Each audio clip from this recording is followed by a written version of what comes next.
Hey guys, it's Mad About Michi and I'm back with another video. So in this video, I'm going to show you guys how I got this natural looking wet and wavy look with my 5x5 HD Alexis unit by Posh Collection. So first, of course, you want to shampoo your hair, and then I put my Tame My Tangles leave-in conditioner in my hair. As usual, I detangled my hair and I blow dried it until it was almost completely dry. So you just need your hair dry enough that when you add your molding product, it will lay down nice and flat and it doesn't buckle from being too wet. So of course in this video, I'm using another brand's product to mold my hair, but hopefully soon I will have my own product, and when I do, I will add those details to the description section.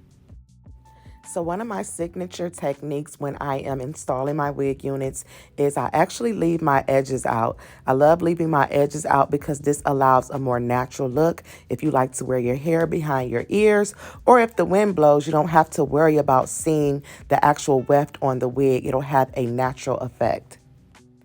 This method, of course, can only be used if you are using a closure unit, but I love the closure units and I think they're perfect for beginner wig wearers because they allow easy install and they have a great natural look. So what I'm doing now is just molding my hair down nice and flat. I love this technique better than the braids because it gives you a super flat look with your wig units. You simply just mold all your hair to the back, put it in a ponytail, and any excess hair, you're going to flip it up and mold it back down with your product, leaving it nice and flat, and then you're going to go on top of it with your nude stocking cap. So guys, after you put your new cap on, you actually want to go on top of the cap with the spray and stay. So that's going to help secure the cap down to your head. I'm sorry guys, but I thought I was recording that portion of the video, but I wasn't. But I'll be sure to put that link in the bio so you know exactly which product I sprayed, and then I go behind it with the blow dryer. So once your stocking cap is dry, you just want to go along the edges and cut the thick seam off. So now I'm just using a foundation powder where my part is going to be on my wig unit to match it up with my skin. You could use a foundation powder or you can use a lace tint. So our wig units come in a standard size, which is a small. And one very important point I want to make to everyone is you do not need a larger wig unit if you have a larger head.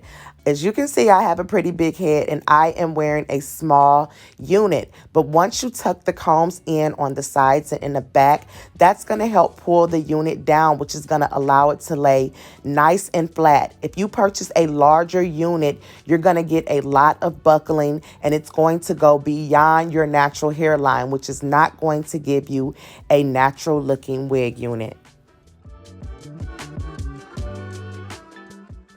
As you can see, the wig unit is laying nice and flat. It's very secure, and this is a great thing for those of you who do not like to wear glue on your units. But for those who do, I'm going to show you how I apply my glue using the clear lace paste.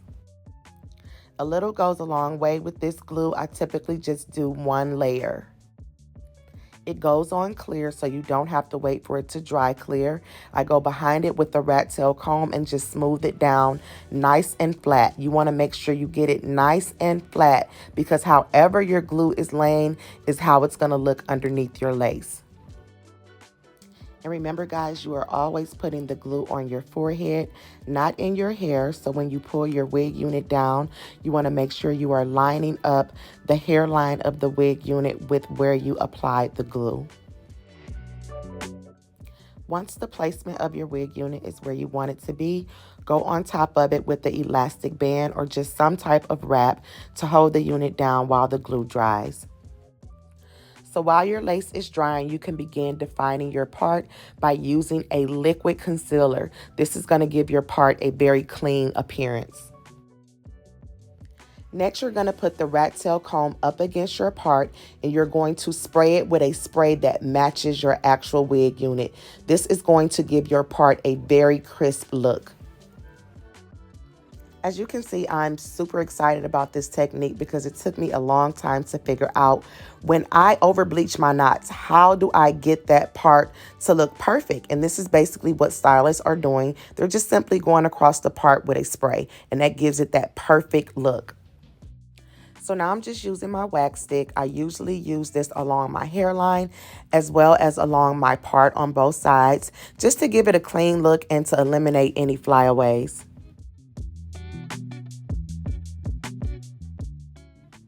So it's been about 10 or 15 minutes now, so I'm just going to take my elastic band off and I'm going to cut the lace off. But as you can see, this HD lace is amazing. You can barely tell that it's still there, guys. So that's the great quality that you get with the Posh Collection HD units. So if you're a beginner wig installer, it's not going to be so easy to detect your lace because the lace is so thin. So after you remove your lace, doing baby hair is optional. Some people love to do the baby hair. I used to didn't like the baby hair, but now I'm kind of a fan of it because it allows my wig unit to have a more finished look. Or if you just like the sleek look, you can wear the sleek look. It's all upon your personal preference. So I like a more fuller look, so I'm just going to go through my unit using a brush to tease it out a bit. But guys, I must admit, this unit turned out amazing. And I love that you can wear this unit behind your ears and it still looks natural. You could put a cute headband on with it. And the great thing about the 5x5 units, or they are much easier to install than a frontal unit. Another perk about the 5x5 unit is that you can take it off and put it back on daily, which means you do not have to sleep in it. Thank you guys for watching. I hope you enjoyed this video. Be sure to check out this unit and more at iloveposhcollection.com and subscribe to my YouTube channel, Mad About Meechie, as well as follow me on IG at Mad About Meechie. Bye, guys.